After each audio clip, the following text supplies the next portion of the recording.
अस्सलाम वालेकुम। आज मैं आपको सिखा रही हूँ चॉकलेट स्पंज केक बनाना। कोई भी बर्थडे केक हो या आप ब्लैक फॉरेस्ट बनाएं या कोई भी केक बनाएं, उसके नीचे जो आप चॉकलेट स्पंज केक यूज़ करेंगे उसकी रेसिपी शेयर की है। बहुत ही आसान और बहुत ही अच्छी कप्स में रेसिपी मैंने आज आपको बताई है। कप्स और ग्राम्स दोनों हैं, जो भी आपको ईजी हो आप उसमें मेजर कर कर ये रेसिपी कंप्लीट कर सकते हैं। उम्मीद करती हूँ आपको आज की रेसिपी अच्छी लगेगी। चॉकलेट स्पंज बनाने के लिए जो जो चीज़ें हमें चाहिए वो नोट कर लीजिए। हाफ कप है शुगर, जो कि हमारे पास है 80 ग्राम्स में। मैं ये सारी चीज़ें स्क्रीन पे मेंशन कर रही हूँ। हाफ कप है flour, 2 eggs,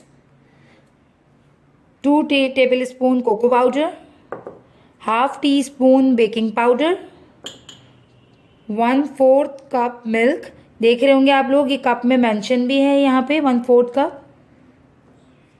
2 table spoon oil है मेरे पास, कुकिंग ऑयल, और हाफ टी स्पून यूज़ करूँगी मैं वनीला एसेंस के। और पैन लिया है मैंने 1 पाउंड का, जो कि 6 इंच होता है, और उसको मैंने ग्रीस करके इस पर बटर पेपर लगा लिया है। अच्छा, ये रेसिपी जो है मैंने मेजरिंग कप से और स्पून से जो है मेजर की है। ग्राम्स को मैंने जो है कन्वर्ट किया है कप्स की मेजर में, ताकि आप लोगों को ईजी हो सके। और जिन लोगों के पास मशीन्स नहीं है मेजरिंग, और वो इजीली इस रेसिपी को फॉलो कर सकें, तो ये देखिए मेरे पास हाफ कप है मेजरिंग कप्स के हिसाब से। इससे मैंने मैदा और चीनी ली है। 1 टेबल स्पून है, जिसके मैंने 2 टेबल स्पून कोको पाउडर लिए हैं। और यहाँ पे ये हाफ टी स्पून है, जिससे मैंने बेकिंग पाउडर लिया है। तो सबसे पहले हम करते हैं ड्राई इंग्रेडिएंट्स को मिक्स। मैदा, इसमें हम लेते हैं बेकिंग पाउडर और ये कोको पाउडर, सॉरी।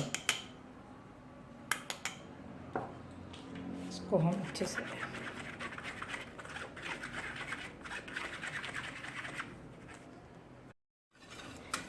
मिक्स कर लेते हैं। अच्छा, रेसिपी स्टार्ट करने से पहले आपने ओवन को ऑन करना मत भूलिएगा, ताकि आपका ओवन अच्छे से प्रीहीट हो जाए। ये मिक्स हो चुका है अच्छे से। अब हम जो है एग्स को सेपरेट कर लेते हैं।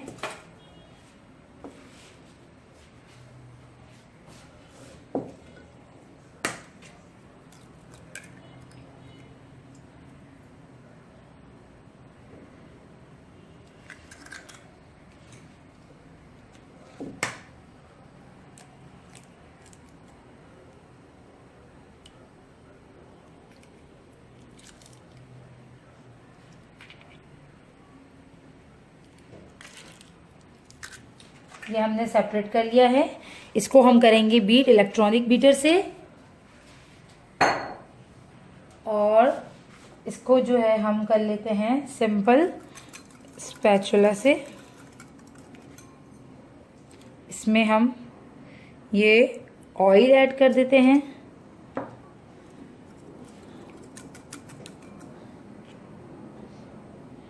मिल्क ऐड कर देते हैं। साथ ही हाफ शुगर मैं इसमें ऐड कर दूंगी, और हाफ शुगर मैं वाइट एग्स को भी बीट करते हुए डालूंगी।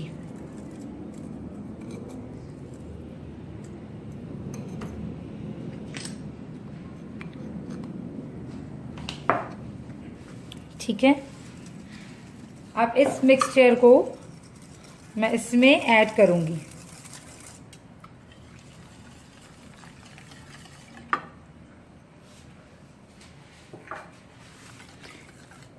इसको हम इसमें मिक्स कर कर अच्छे से बैटर तैयार करेंगे। फिर हम वाइट एग को बीट करेंगे अच्छे से, कि वो बिल्कुल फोम की तरह हो जाए। और फिर इस मिक्सचर को वाइट एग योक के साथ उसको हम फोल्ड करेंगे हल्के हाथों से।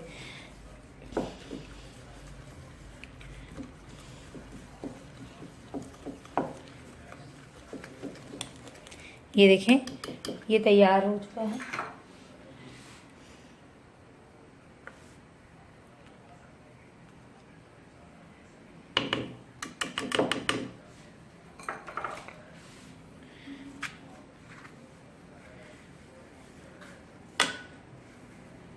ये हमारा फ्लावर और ड्राई इंग्रेडिएंट का मिक्सचर तैयार हो गया है। अब बस हमने वाइट एग को बीट करना है और उसमें के साथ उसमें ये भी ऐड करेंगे हम। अच्छा, साथ ही मैं इसी में ही जो है वनीला एसेंस ऐड कर लेती हूँ, 1/2 टीस्पून। ठीक है, तो तमाम चीज़ें जो है मैंने इधर मिक्स कर ली हैं। देखिए, मैंने यहाँ पे 80 ग्राम्स मुझे टोटल चाहिए था, यानी कि मैदा और कोको पाउडर। तो 70 ग्राम्स जो है मेरे पास प्लेन फ्लावर था और 10 ग्राम्स जो है मेरे पास कोको पाउडर है, जो कि हो गया 80 ग्राम्स। और शुगर भी 1/2 कप जो थी वो 80 ग्राम्स थी मेरे पास। सारी रेसिपी आपके पास ग्राम्स और कप्स दोनों में डिस्क्रिप्शन में भी मौजूद है और रेसिपी की स्क्रीन पे भी आ रही है। एग वाइट को हम बीट कर लेते हैं।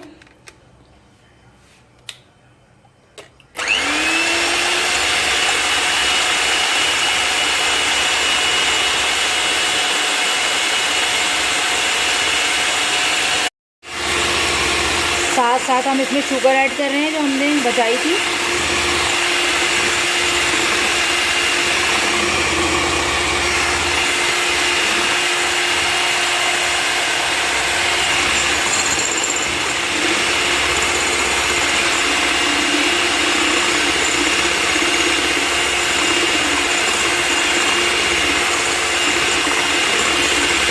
यहाँ ये देखिए, हमारी जो है एग वाइट जो है बहुत अच्छे से बीट हो चुकी है। इसको अगर आप टर्न भी करेंगे तो ये नहीं गिरती, इतनी ये थिक हो चुकी है। जिस तरह क्रीम बीट करते हैं वैसी ही हो जाती है ये।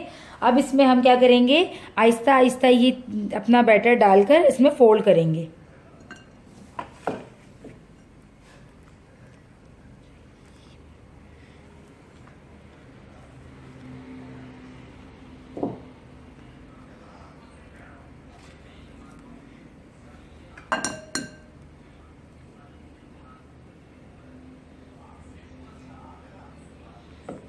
हल्के हाथों से आपने इसको फोल्ड करना है, जल्दी नहीं करनी, वरना इसका जो ये सारा फोम है ये बैठ गया अगर, तो आपका स्पंज ख़राब हो जाएगा। इसलिए आपने इसे बिल्कुल हल्के हाथों से करना है और सिर्फ स्पैचुला ही यूज़ करना है फोल्ड करने के लिए। विस्कर या फिर कोई भी हैंड विस्क यूज़ नहीं करना आपने।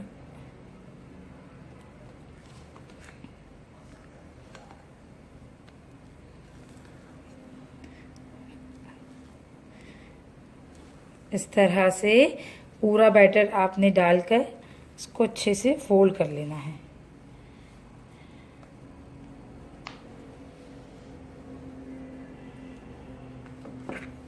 और दोनों जो है ये चीज़ें इसमें अच्छे से मिक्स हो चुकी हैं।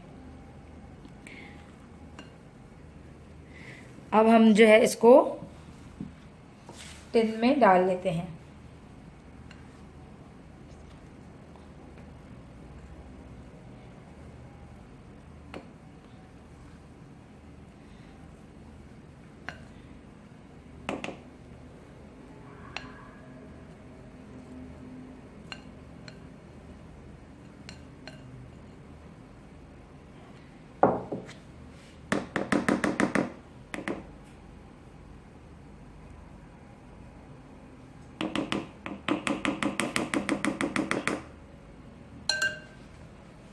ये देखिए, टिन में मैंने सारा बैटर डाल दिया है। अब इसको मैं बेक होने के लिए रख रही हूँ 170 डिग्री पे। ओवन बहुत अच्छे से प्री हो चुका है और इसको मैं 35 मिनट्स बाद चेक कर लूँगी कि ये डन हुआ है।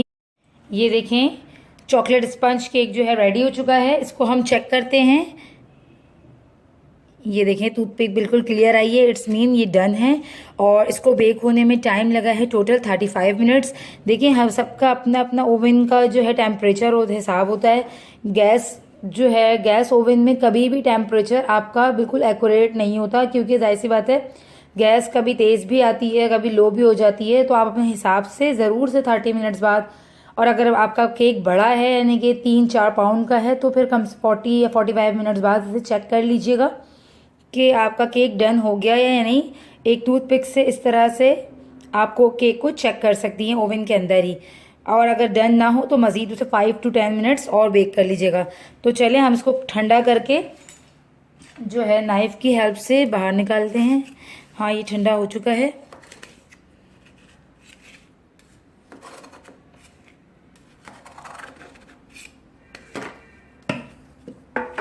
ये देखें,